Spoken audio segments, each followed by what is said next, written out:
Hello everyone, అందరికీ నమస్కారం. Welcome to Rakshit ప్రభా. ఈ వీడియోలో మనం ప్రోగ్రామింగ్ యొక్క ఇంట్రొడక్షన్ గురించి నేర్చుకుందాం. చార్లెస్ బాబేజ్ గారు అండ్ హిస్ టీమ్ కంప్యూటర్ని ఇన్వెంట్ చేశారు. కంప్యూటర్ని ఫస్ట్లో బేసిక్ మ్యాథమెటిక్ ప్రాబ్లమ్స్ అండ్ డేటాని స్టోర్ చేసుకోవడానికి యూజ్ చేసేవారు. తర్వాత మన హ్యూమన్ టాస్క్స్ అనేవి కంప్యూటర్తో చేయించాలని చెప్పేసి రీసెర్చ్ చేయడం స్టార్ట్ చేశారు.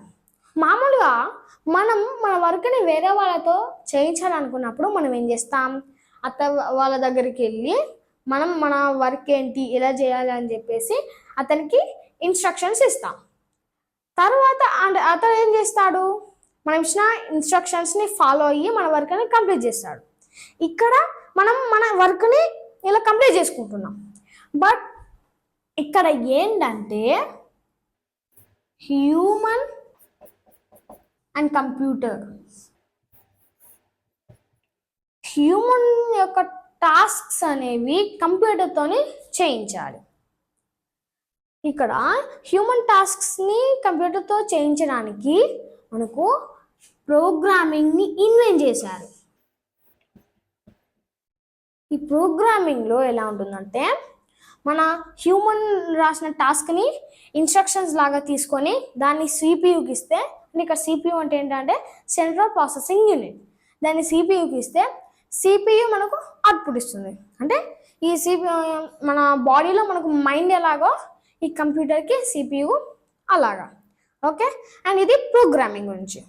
దీన్ని మనం సింపుల్గా ఎలా చెప్తామంటే, ఈ ప్రోగ్రామింగ్ అనేది మన హ్యూమన్ రాసిన టాస్క్ని ఇన్స్ట్రక్షన్స్ లాగా తీసుకుంటుంది, దాన్ని ఈ సిపియుకి ఇస్తే సిపియు మనకు అవుట్పుట్ ఇస్తుంది. Okay, so programming is a set of instructions to the computer to do a human task.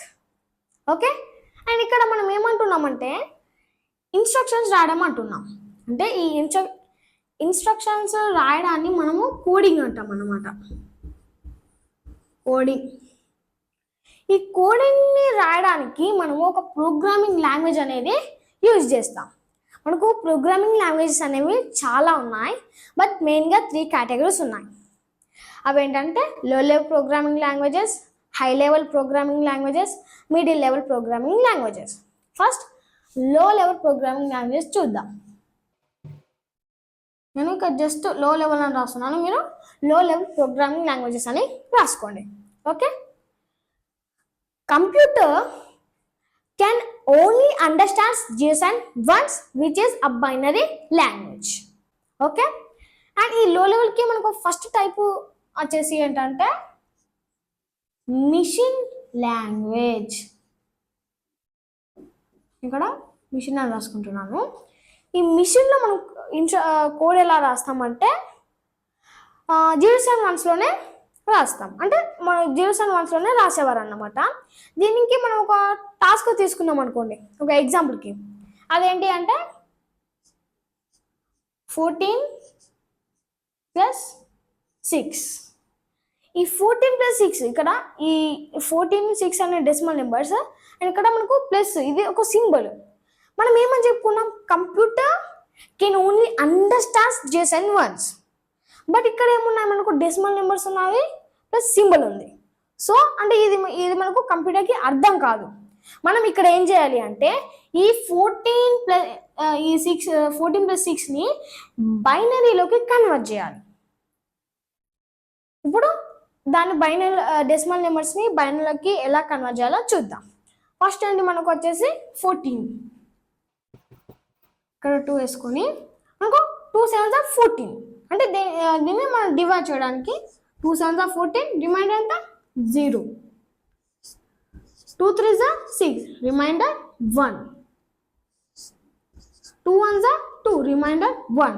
మనకు ఈ 2 కన్నా చిన్న నెంబర్ వచ్చింది కాబట్టి, అంటే మనం ఏదైనా చేసేటప్పుడు 2 కన్నా చిన్న నెంబర్ వస్తే అక్కడ స్టాప్ చేయాలి. స్టాప్ చేసిన తర్వాత మనం కింద నుంచి పైకి రాసుకుంటూ వెళ్ళాలి. అప్పుడే మనకు దాని యొక్క బైనరీ నెంబర్ అనేది వస్తుంది. ఇప్పుడు మనం 14 యొక్క బైనరీ నెంబర్ ఏంటి, 1 1 1 0. ఓకే, ఇప్పుడు 14 యొక్క బైనరీ నెంబర్ అయిపోయింది. అండ్ నెక్స్ట్ ఏముంది, మనకు ప్లస్ ఉంది. ఈ ప్లస్కి నెంబర్ అనేది ఉంటుంది, బట్ ఇక్కడ ప్రజెంట్ అయితే నేను మామూలుగా వేరే రాస్తాను, అంటే ఇప్పుడు ఇగ్నోర్ చేద్దాం దాన్ని. Okay. And next 6, 2 3 6, remainder 0, 2 1 2, remainder 1. మనకు 2 కన్నా చిన్న నెంబర్ వచ్చింది కాబట్టి మనం ఇక్కడ స్టాప్ చేసాం. దెన్ అప్పుడు ఏం చేయాలి, కింద నుంచి పైకి రాసుకుంటూ పోవాలి. దీని యొక్క బైనరీ నెంబర్ 1 1 0. మనకు బైనరీ నెంబర్ అని ఎలా గుర్తు చేస్తామంటే, ఎలా గుర్తుపట్టడానికి ఇలా బ్రాకెట్స్ పెట్టేసి దాని కింద 2 అని రాస్తాం. అప్పుడే మనం దాన్ని గుర్తుపట్టగలం, అంటే ఇది ఒక గుర్తులాగా ఉంటుంది. ఓకే. అండ్ దీన్ని మనం ఇక్కడ ఏం చేస్తాం, 1 1 1 0 వచ్చేసి ఈ ప్లస్కి నేను 0 అని రాసాను, 1 0 రాసుకున్నాను. తర్వాత 1 1 0 ఇలా రాస్తాం మనం ఇన్స్ట్రక్షన్స్ అనేవి. ఓకే. అండ్ ఇక్కడ మనము ఈ మిషన్ లాంగ్వేజ్లో అంటే ఇక్కడ మనకు పెద్ద టాస్క్ వచ్చింది అనుకోండి, అండ్ ఇక్కడ మనం చిన్న టాస్క్ అనేది చేయడానికే ఇక్కడ మనం ఈ బైనరీ కన్వర్ట్ చేస్తున్నాం. అంటే ఇప్పుడు పెద్ద టాస్క్ వచ్చింది అనుకోండి, దాన్ని మనం బైనరీలోకి కన్వర్ట్ చేయడం చాలా హార్డ్గా అనిపిస్తుంది, అంటే చాలా హార్డ్గా అవుతుంది. మరియు మనం ఎక్కడైనా కొంచెం మిస్టేక్ చేసినా కానీ దాన్ని అంటే అది ఎక్కడ మిస్టేక్ చేసామని వెతకడానికి చాలా సమయం, ప్లస్ అది కూడా చాలా హార్డ్గా అనిపిస్తుంది. ఇది మనకు చాలా హార్డ్గా అవుతుంది అని చెప్పేసి మనకు అసెంబ్లీ లాంగ్వేజ్ అనేది కనిపెట్టారు. ఏంటది, అసెంబ్లీ లాంగ్వేజ్. ఈ అసెంబ్లీ లాంగ్వేజ్లో మనం ఏం చేస్తామంటే, అంటే ఈ అసెంబ్లీ లాంగ్వేజ్లో సింబల్స్, వర్డ్స్ అండ్ నెంబర్స్తో ఇన్స్ట్రక్షన్స్ అనేవి రాస్తాం. ఇప్పుడు మనం ఒకవేళ అడిషన్ చేయాలనుకున్నామండి, అప్పుడు మనం ఏం అంటే ఇక్కడనే రాస్తున్నాం, అది యాడ్ 14 6 అని రాస్తాం. ఇక్కడ చూసినట్లయితే ఈ యాడ్ అనేది వర్డ్, మరి ఈ కామా అనేది కామా, ఈ నెంబర్స్, ఈ కామా అనేది మనకు సింబల్. అండ్ ఇప్పుడు సబ్ట్రాక్షన్ చేయాలనుకుంటే SUB 14 6. అండ్ మల్టిప్లికేషన్ చేయాలంటే MUL, డివిజన్ చేయాలంటే DIV. మీరు ఒకవేళ ఇక్కడ గమనించినట్లయితే మనం ఈ నెంబర్స్, సింబల్స్, వర్డ్స్ రాస్తున్నాం, అంటే ఇవి అనేవి కంప్యూటర్కి అర్థం కావు. ఈ మనం రాసిన ఇన్స్ట్రక్షన్స్ని 0s and 1sలోకి కన్వర్ట్ చేయడం, మనం కన్వర్ట్ చేయకుండా ఒక టూల్ అనేది ఉంటుంది కన్వర్ట్ చేయడానికి. అది ఏంటి అంటే assembler.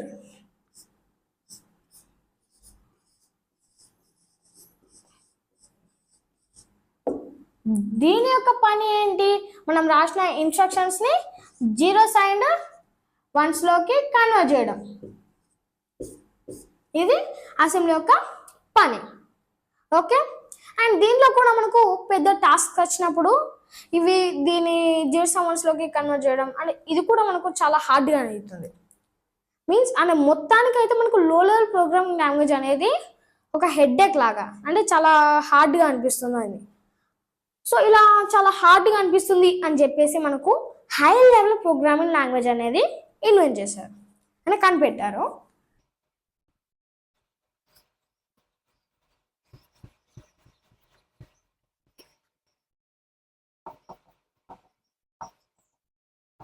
High level programming languages. ఈ హై లెవెల్ ప్రోగ్రామింగ్ లాంగ్వేజెస్ని మనం లో లెవెల్ ప్రోగ్రామింగ్ లాంగ్వేజ్తో పోలిస్తే మనకి హై లెవెల్ అనేది కొంచెం ఈజీగా ఉంటుంది, ప్లస్ బెటర్గా ఉంటుంది. అండ్ ఈ హై లెవెల్ ప్రోగ్రామింగ్ లాంగ్వేజ్లో మనం కోడ్ ఎలా రాస్తామంటే నెంబర్స్, సింబల్స్ అండ్ మనము ఈ కొన్ని వర్డ్స్, ఇన్స్ట్రక్షన్స్ ఇవి ఉన్నాయి కదా, వాటిని ఇంగ్లీష్లో రాస్తాం. ఓకే. అండ్ వీటికి మనకు best examples, programming best examples వచ్చేసి అంటే ప్రోగ్రామింగ్ లాంగ్వేజెస్లో best examples python, java. Okay. And దీన్ని సింపుల్గా ఎలా రాస్తాను, నేను P and J నేను సింపుల్గా రాసాను ఫస్ట్ లెటర్తోని, python, java. Okay. And next one వచ్చేసి మనకు ఏంటి అంటే అండ్ సారీ, మనకు ఈ హై లెవెల్లో మనము ఈ నెంబర్స్ సింబల్స్ ఇంగ్లీష్లో రాస్తామని చెప్పుకున్నాం కదా, అవి మనకు కంప్యూటర్కి అర్థం కావు. దెన్ అప్పుడు మనకు ఏంటి అంటే మనకు ఇవి దాన్ని బైనరీకి కన్వర్ట్ చేయడానికి టూల్స్ అనేవి ఉన్నాయి. అవేంటి అంటే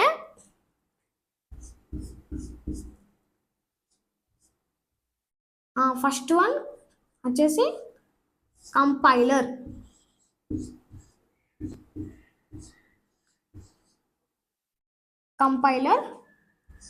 అండ్ ఇంకొక టూల్ వచ్చేసి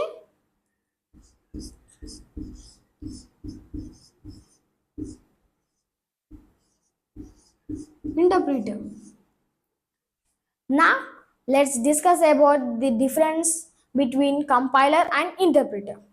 ఫస్ట్ కంపైలర్ వచ్చేసి ఏంటి అంటే ఇది మనం కోడ్ రాస్తాం కదా, మనం కోడ్ రాసిన కోడ్ మొత్తం రాసిన తర్వాత అయిపోయాక అది ఏం చేస్తుందంటే మనకు ఎక్కడెక్కడ ఎర్రర్స్ ఉన్నాయని చెప్పేసి ఇస్తుంది ఒక్కడేసారి. ఇక్కడ ఎర్రర్స్ అని చెప్తున్నాను కదా, ఎర్రర్స్ అంటే ఏంటి అంటే మిస్టేక్ అంటాం మనం దాన్ని. అంటే అక్కడ మనం ఇక్కడ మిస్టేక్ అని చెప్పకుండా ఆ మిస్టేక్ని మనం ఇక్కడ ఎర్రర్స్ అని చెప్తున్నాం. ఈ కంపైలర్ ఏం చేస్తుంది, ఇప్పుడు ఆ ఎర్రర్స్ని మొత్తం ఒక దగ్గర చూపెడుతుంది. ఓకే, అదే ఇంటర్ప్రిటర్ అనుకోండి, ఇప్పుడు మనము ఈ ఎగ్జిక్యూషన్లోనే ఒక లైన్ కరెక్ట్ ఉండి ఒక్క కాడ ఎర్రర్ వచ్చింది అనుకోండి, అప్పుడు ఆ ఎగ్జిక్యూషన్ అనేది అక్కడనే అవుతుంది. అది సర్చ్ చేసేదాకా అది కంటిన్యూ కాదు. ఎప్పుడైతే దాన్ని మనం సర్చ్ చేస్తామో అది అప్పుడు మాత్రమే కంటిన్యూ అవుతుంది. Okay, and this is the difference between compiler and interpreter. Okay, and ఇంకొక థింగ్ ఏంటంటే ఇక్కడ మనము కంపైలర్కి అనే జావాకేమో కంపైలర్ని యూజ్ చేస్తాం, అండ్ పైథాన్కేమో ఇంటర్ప్రిటర్ని యూజ్ చేస్తాం. ఓకే, అండ్ నెక్స్ట్ వన్ వచ్చేసి మనకు third category high level programming languages. Sorry middle level programming languages.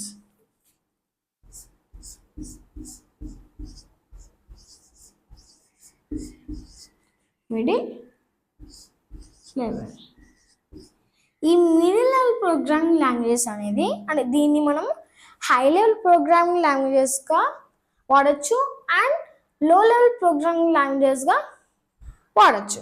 And అంటే ఇది మనకు బోత్గా యూజ్ చేసుకోవచ్చు. ఓకే, అండ్ దీనికి మనకు బెస్ట్ ఎగ్జాంపుల్స్ వచ్చేసి C అండ్ C++. మనం నేర్చుకునేది ఏంటి, C++. అండ్ ఇక్కడ వన్ థింగ్ ఏంటంటే ఈ ఫస్ట్ ఆఫ్ ఆల్ సీని డెవలప్ చేశారు అని ఇన్వెంట్ చేశారు. తర్వాత మనకు ఫీచర్స్ అండ్ న్యూ కాన్సెప్ట్స్ అనేవి కనిపెట్టి అప్పుడు ఇక్కడ ఈ ++ అని యాడ్ చేసి అండ్ మొత్తానికి C++ అని పేరు పెట్టారు. ఓకే, అండ్ దిస్ ఇస్ అంటే ఇక్కడ ఏంటంటే మనకు C రాకపోయినా కానీ C++ నేర్చుకోవచ్చు. And C